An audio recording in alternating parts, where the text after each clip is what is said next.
आखिर मरते हुए भीष्म ने महारथी कर्ण को कौन सा रहस्य बताया, जिसे सुनकर महारथी कर्ण अचंभित हो गए। और साथ ही पितामह भीष्म ने कर्ण को ऐसा क्या दिया जिसके कारण कर्ण युद्ध में और भी ज़्यादा शक्तिशाली बन गए। तो दोस्तों, इन सभी प्रश्नों के उत्तर जानने के लिए बने रहें वीडियो के अंत तक। उससे पहले वीडियो को लाइक कर चैनल को सब्सक्राइब अवश्य कर दें।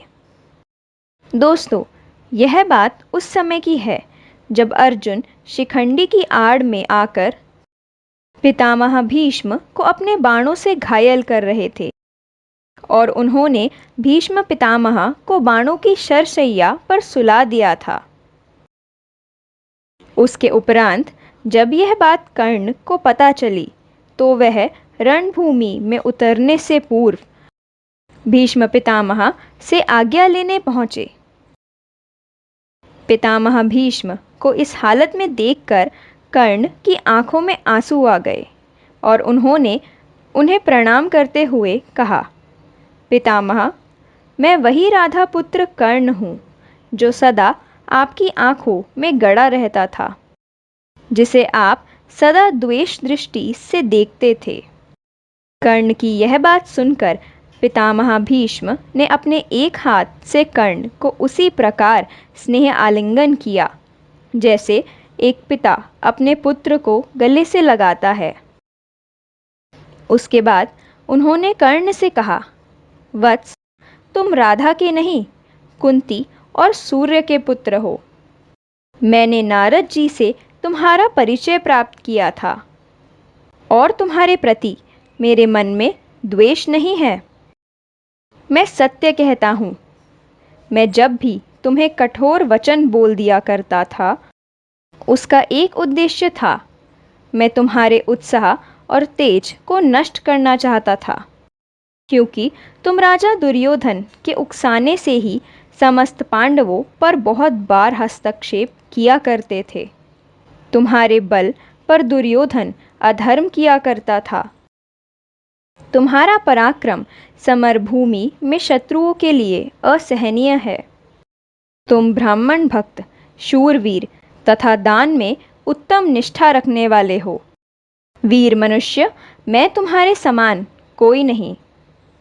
मैं सदा अपने कुल में फूट पड़ने के डर से तुम्हें कटु वचन सुनाता रहा। बाण चलाने में, दिव्यास्त्र का संघन करने में, पूर्ति दिखाने और अस्त्र बल में तुम अर्जुन तथा महात्मा श्री कृष्ण के समान हो।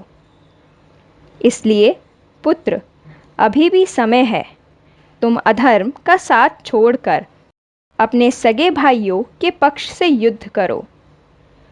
तुम्हारा कल्याण इसी में है।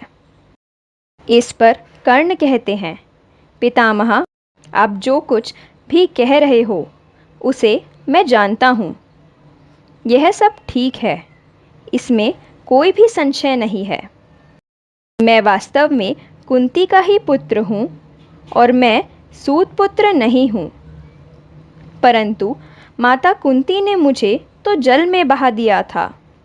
इसके बाद एक सूत ने ही मुझे पाल पोसकर बड़ा किया और पूर्व काल से ही दुर्योधन से मेरी मैत्री रही है।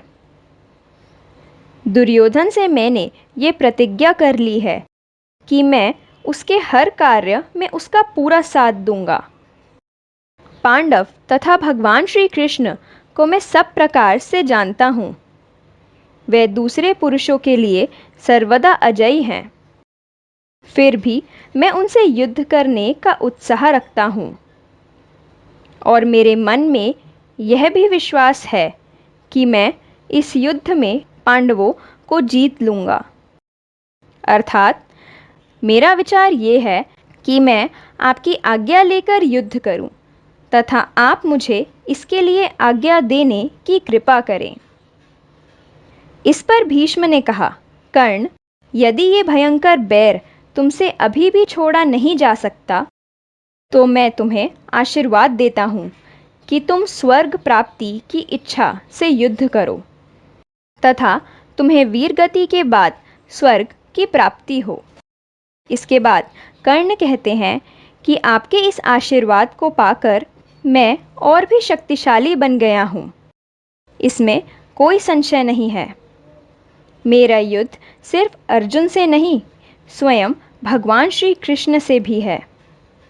फिर भी मैं अपने पराक्रम से आज उन्हें भी रणभूमि में तृप्त कर दूंगा, ऐसा मेरा विश्वास है। दोस्तों, पितामह भीष्म भी कर्ण को भगवान श्री कृष्ण के समान शक्तिशाली मानते थे और वह भी जानते थे कि कर्ण की मृत्यु तय है। इसलिए उन्होंने कर्ण को स्वर्ग प्राप्ति का आशीर्वाद दिया था। और वहीं दूसरी ओर महारथी कर्ण यह जानते हुए भी युद्ध करने चले गए कि उनका सामना स्वयं भगवान श्री कृष्ण से था।